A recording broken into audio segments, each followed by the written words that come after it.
Hola queridos hermanos en Cristo y María, es un placer para mí saludarlos en este momento estoy iniciando la serie que les había comentado en el en vivo que hice hablando del libro de San Luis María Griñón de Montfort. Bueno, estoy haciendo el primer video introductorio a la serie que tengo pensada para hablar de las herejías que se han suscitado en la iglesia a lo largo de la historia. Y que todas están floreciendo hoy en día, todas, naturalmente con otro nombre, pero todas las herejías que la iglesia ha combatido a lo largo de 2000 años de historia están surgiendo hoy. Entonces me parece un tema muy importante, muy interesante.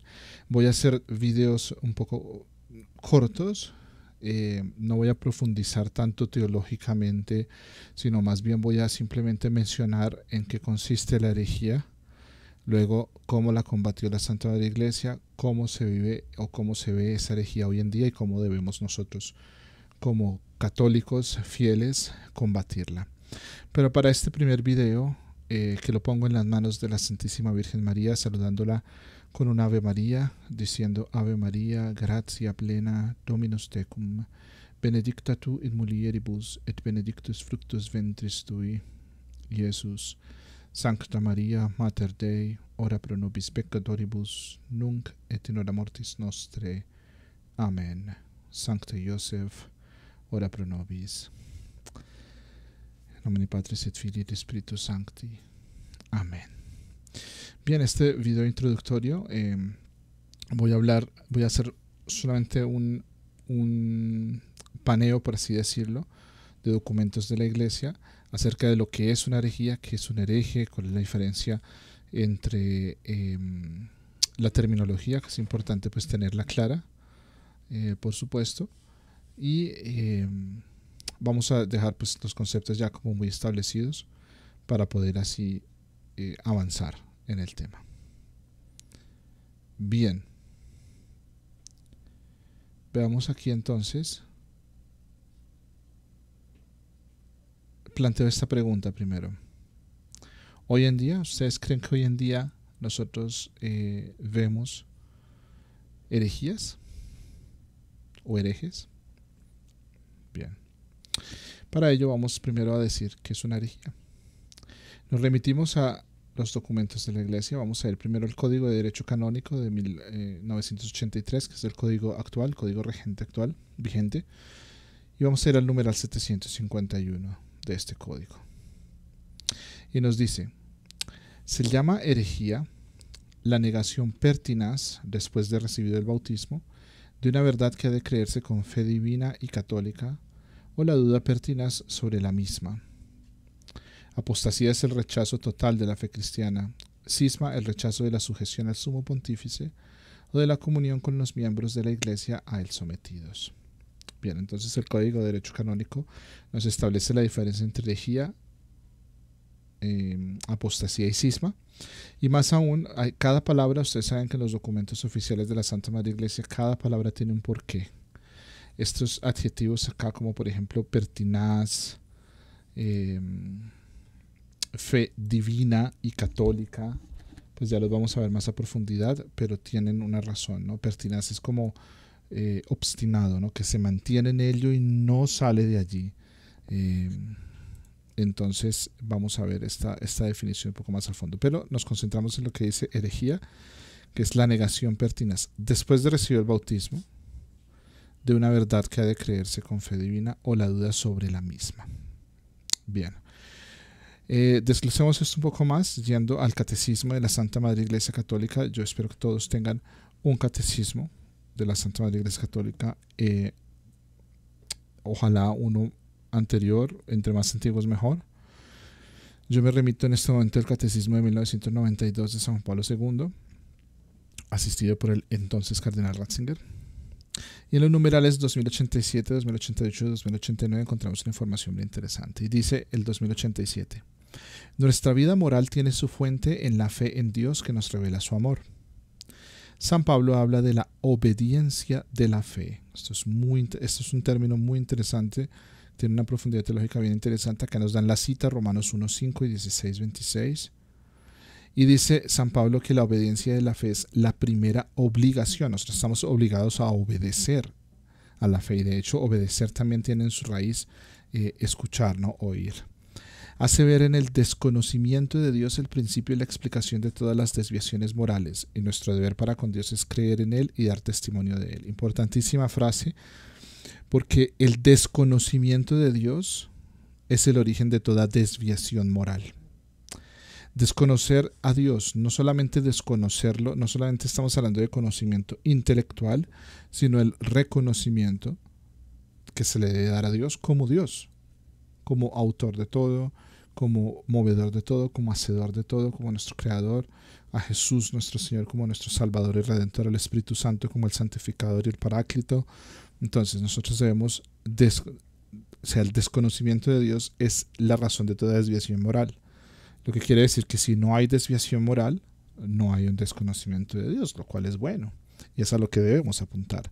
Y nosotros tenemos el deber para con Dios de creer en Él y de dar testimonio de Él. No basta el uno o el otro. No basta solamente con creer en Él o con dar testimonio de Él. Esto es importantísimo, hermanos, porque muchos creen en Dios y dicen creer en Dios, y de pronto incluso en su corazón creen o piensan que están creyendo en Dios, pero no dan testimonio de Él. Viven una vida opuesta a eso que creen. Más aún, hay muchos, y hoy en día abundan, unos que dan testimonio de Dios, es decir, viven una vida moralmente correcta o viven una vida acorde a como Dios querría que una persona la viva, pero no creen en Dios. ¿Cierto? Entonces, nuestro deber, dice San Pablo, para que nosotros no caigamos en esta desviación, en un error, es creer en Dios y dar testimonio de Él. Son las dos. Muy importante, muy interesante. Seguimos con el siguiente párrafo, 2088. El primer mandamiento de Dios, por cierto, estos tres párrafos están dentro del contexto del primer mandamiento de la ley de Dios, amar a Dios sobre todas las cosas, que nos está explicando el Catecismo de la Iglesia Católica. Entonces dice acá: el primer mandamiento nos pide que alimentemos y guardemos con prudencia y vigilancia nuestra fe, y que rechacemos todo lo que se opone a ella. Nosotros tenemos que rechazar todo lo que se opone a la fe. Todo. Si yo voy a estar en una situación, en un lugar, si tengo una amistad, si tengo algunas cosas que me desvían de la fe o que se oponen a ella, yo debo evitar eso y rechazarlo. No solamente evitarlo, debo rechazarlo, todo lo que se opone a mi fe. Si nosotros nos tomamos nuestra fe en serio y no queremos caer en herejía, debemos rechazar todo lo que se oponga a nuestra fe. Debemos alimentarla, la oración, la lectura, el estudio, y guardar con prudencia y vigilancia la fe que ya tenemos. La fe es un don de Dios, es un regalo que Dios nos da, y al nosotros ya tenerla debemos guardarla y conservarla como un tesoro. Hay diferentes maneras de pecar contra la fe. La duda voluntaria respecto a la fe descuida o rechaza tener por verdadero lo que Dios ha revelado y lo que la Iglesia propone creer. Entonces, o descuidamos o rechazamos por verdadero lo que Dios ha revelado por fe. Rechazar, pues creo que es evidente, es un hereje quien rechaza lo que Dios nos ha revelado y lo que la Iglesia nos propone, ¿cierto? Dios dice, por ejemplo, dice la Santa Palabra en la Santa Biblia: no se puede comulgar en pecado mortal. Ya, no tenemos que darle vueltas al asunto. Está clarísimo, eso nosotros lo tenemos que aceptar y asumir. Y todo lo que es opuesto a ello lo debemos rechazar. Pero también dice acá que la duda voluntaria descuida tener por verdadero lo que Dios ha revelado. Un descuido de la fe. ¿Cuánta gente hoy en día se dice católica, pero no tiene absolutamente ningún tiempo ni para aprender más de su religión, ni para orar, ni para rezar, por ejemplo, las oraciones que propone la Santa Madre Iglesia Católica, el Santo Rosario, la principal de todas? No le dedican el tiempo, no les interesa. Eso es un descuido, y nos está diciendo acá el catecismo que ese descuido es contrario y opuesto al primer mandamiento. Y es algo que incluso si nosotros hemos caído en ello, debemos confesarlo, ¿no? Bien, luego nos dice, la duda involuntaria designa la vacilación en creer, la dificultad de superar las objeciones con respecto a la fe o también la ansiedad suscitada por la oscuridad de esta. Si la duda se fomenta deliberadamente, puede conducir a la ceguera del espíritu. De esto lo habla también San Pablo. De hecho, San Pablo, cuando él tuvo su curación, su recuperación de la vista, dice que se le cayeron unas escamas de los ojos y vio, ¿no? O sea, tenía ceguera espiritual, no solamente la ceguera física, sino también tenía la ceguera física, pero también la espiritual. La duda involuntaria es una vacilación en creer y es una dificultad. Muchas veces la persona dice, no, pues yo entiendo eso, pero no puede ser, no lo acepto. O sea, la iglesia es una exagerada, o eso que están diciendo es anticuado o algo así.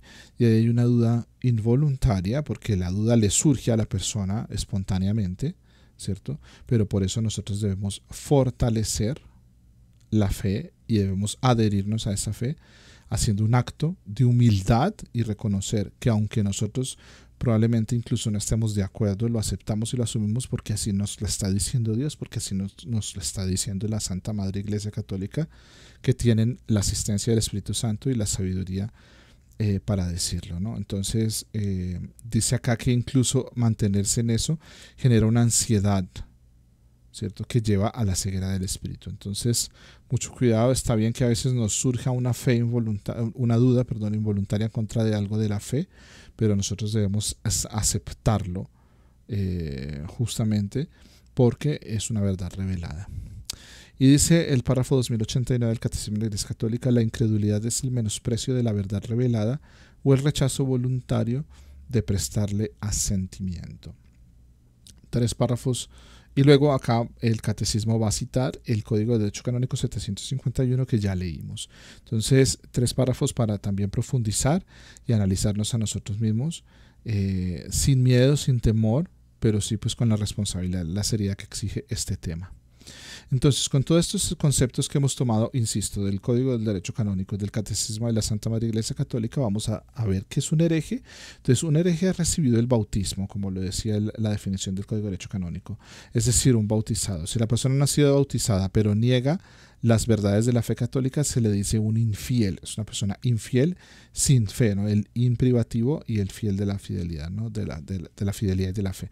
Entonces, para que una persona sea hereje es bautizada. De lo contrario, se trata de un infiel si la persona no ha sido bautizada, ¿cierto? Si la persona pertenece a otra religión, pero rechaza las verdades de nuestra religión, esa persona es un infiel, no un hereje. Un hereje es un bautizado. No es una persona apóstata porque el apóstata abandona la fe del todo. En cambio, el hereje niega alguna verdad, una verdad aquí, una verdad allá, o niega por ejemplo, cree en todo el conjunto, pero no cree un cierto dogma, ¿cierto? Los dogmas de la Iglesia Católica, más de 40, son de obligatoria aceptación. Y si alguna persona niega un dogma, por ejemplo, está cometiendo una herejía, está en herejía y está excomulgado, ya vamos a ver, pero no quiere decir que toda la fe. En cambio, una persona que abandona la fe, por ejemplo, una persona que se cambia de religión, es un apóstata. ¿Ve? Y de hecho, sabemos que una de las profecías para el fin de los tiempos es la apostasía general. ¿Qué quiere decir la apostasía general? Que muchos van a abandonar la fe. Lo que pasa es que la apostasía no va a ser que muchos van a dejar de ser católicos formalmente, sino que informalmente o en su creencia, en su fe, van a abandonar la fe católica, como ya está sucediendo hoy en día. Muchos están abandonando la verdadera doctrina tradicional sana católica por asumir otras doctrinas, otras enseñanzas que las ponen debajo de la sombrilla del catolicismo, pero que no son católicas. Entonces, eso es un apóstata, ¿no? Y un hereje duda pertinazmente. Puse acá en el documento importante adjetivo, pertinazmente, obstinadamente. Está bien, como lo vimos ahora, que surja una duda involuntaria, pero nosotros no nos quedamos en esa duda, sino que aceptamos la verdad que nos da la Santa Iglesia o la Santa Biblia. Aceptamos esa verdad y así pues salimos de esa duda, ¿no? pero son verdades que deben ser tomadas como ciertas para estar en comunión, ¿cierto? ¿Qué hace la iglesia ante la herejía? La iglesia condena la herejía, excomulga a los herejes y debe reprenderla y reprender a sus promotores. Desde el concilio de San Juan de Letrán, el segundo concilio de San Juan de Letrán, sabemos que hubo 5 concilios de San Juan de Letrán. En el segundo ya no solamente se condenaba a la herejía y al hereje con la excomunión, hasta ese punto se hacía, estamos hablando del siglo XII, sino que además se pidió que se reprendiera, que hubiese una reprensión. Además, en las épocas en las que la iglesia tenía una incidencia en la vida social y civil, pues la iglesia podía poner penitencias o castigos a las personas que incurrían en herejía. El hereje no solamente es quien inventa o crea la herejía, sino quien la sigue y quien la promueve, ¿no? Dice la iglesia, no basta solo con hablar, no basta solamente con decir, eso es una herejía, hay que actuar. Y hay que actuar combatiendo y rechazando al hereje, ¿cierto? Hubo cruzadas, por ejemplo, las cruzadas se crearon para justamente combatir la herejía, la Santa Inquisición, que hay mucho mito alrededor de lo que fue en realidad la Santa Inquisición. Sí se cometieron algunos errores, sí se cometieron algunos abusos, pero no como lo quieren hacer ver. Tampoco hay mucha exageración al respecto. Eso sería un tema interesante para tratar en algún programa o en algún tema. Y todo eso mutó a que hoy en día tenemos lo que llamamos la Congregación para la Doctrina de la Fe, de quien el cardenal Ratzinger, Papa Benedicto XVI de feliz memoria, fue su regente, ¿no? Su director, el prelado de la Congregación para la Doctrina de la Fe, que es la que hoy en día regula si algo es una herejía o no. Un teólogo, por ejemplo, puede proponer, ¿no? Una teoría o algo así, pero lo somete a lo que la doctrina de la fe determine. Ahí no se está cometiendo herejía, porque si yo como teólogo propongo una teoría, un análisis, qué sé yo, lo someto al criterio de la doctrina de la Congregación para la Doctrina de la Fe, ellos me dicen, no, mira, lo que usted dijo es una herejía, está mal. Yo simplemente digo, bueno, qué pena, no lo quise hacer, me retiro y no ha pasado nada, ¿no? Ahora, si yo me mantengo en que lo que yo digo obstinadamente, como lo dice ahí pertinazmente, es así, ahí ya estoy en herejía, ¿no? Y ha habido casos de herejías muy recientes, ¿no? La teología de la liberación, teólogos como Hans Kung, Karl Rahner, bueno, estamos hablando de cosas muy recientes, pero pues a lo largo de la historia ha habido tantísimas, ¿no? Después del Concilio Vaticano II hubo una relajación ante la herejía. Bueno, el Concilio Vaticano II sabemos que es como el inicio de una hecatombe ya predicha y profetizada, ¿no? Ahora solo se dan penas espirituales y la excomunión se reserva al sumo pontífice, es decir, solo el Papa puede excomulgar a un hereje, y se dan penas espirituales. No sé qué tipo de penas se pueden dar espirituales, pero tipo como que no puede comulgar por un tiempo o debe hacer un retiro espiritual, bueno, cosas de este estilo que realmente es una relajación ante la herejía y es triste y se ven las consecuencias de lo que el Concilio Vaticano hizo al relajarse ante esto, se ven las consecuencias hoy en día porque abundan y sobreabundan la cantidad de herejías y de herejes en la Iglesia Católica, empezando por la cúspide. Los herejes no solamente son quienes lo proponen la herejía, sino también quienes la siguen y la promueven, ¿no? Entonces una persona que promueve, que defiende, que justifica a un hereje se convierte en un hereje y cae en herejía. Dice el Papa Pablo III, para volver a la comunión un hereje, es decir, si un hereje se arrepiente y quiere volver a estar en comunión porque ya por el hecho de ser hereje está excomulgado, es necesaria la abjuración, la confesión y la absolución. Entonces, muy interesante aquí esto. Y una cosa muy importante que nos enseña la Santa Madre Iglesia Católica, la herejía no se debe tolerar. Esa tolerancia tan espantosa, horrorosa ante los ojos de nuestro Señor, en la que ha caído muchos católicos hoy en día, en la que han caído muchos católicos hoy en día, de que no importa, todo está bien, todo es igual. Da igual si tú eres de esta religión o de esta otra o católico. No, eso no es católico, eso es hereje y eso no se debe tolerar. La herejía se debe combatir, estamos llamados a combatirla.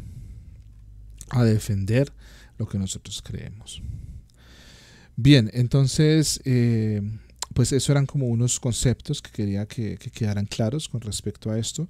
Ya en el próximo video que haga con respecto a este tema, lo que quiero hacer es ya entrar propiamente a las herejías específicas que ha habido a lo largo de la iglesia, cómo se combatieron, cómo se manifiestan hoy en día y cómo combatirlas también nosotros.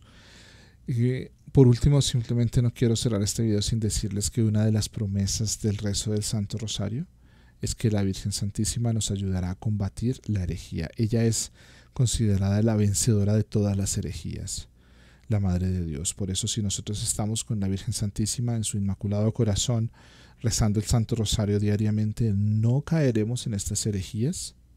Y más aún, no solamente no caeremos en herejías, sino que podremos ver cómo algo que aparentemente no es herejía sí lo es. Tendremos el don que nos da la Virgen Santísima como reina victoriosa y como sede sapientia, trono de la sabiduría, para no caer en estas herejías. Porque, tristemente, hermanos, hoy en día hay muchas y están muy veladas, muy disimuladas. Y por ello es nosotros como católicos defendernos y atacar estas herejías, combatirlas como nos lo pide la Santa Madre Iglesia Católica, y de la mano de la Virgen Santísima saldremos victoriosos. Cerramos este programa saludando de nuevo a nuestra Madre con un Ave María y decimos: Ave María, gratia plena, Dominus tecum, benedicta tu in mulieribus et benedictus fructus ventris tui. Iesus, Sancta Maria Mater Dei, ora pro nobis peccatoribus, nunc et in hora mortis nostre. Amen. In nomine Patris et Filii et Spiritus Sancti. Amen. Sancte Joseph, ora pro nobis. Gracias, hermanos, por su atención. Hasta una próxima entrega y estaré muy pendientes de sus comentarios que pueden hacer ahí en el video. Y Dios los bendiga. Hasta pronto.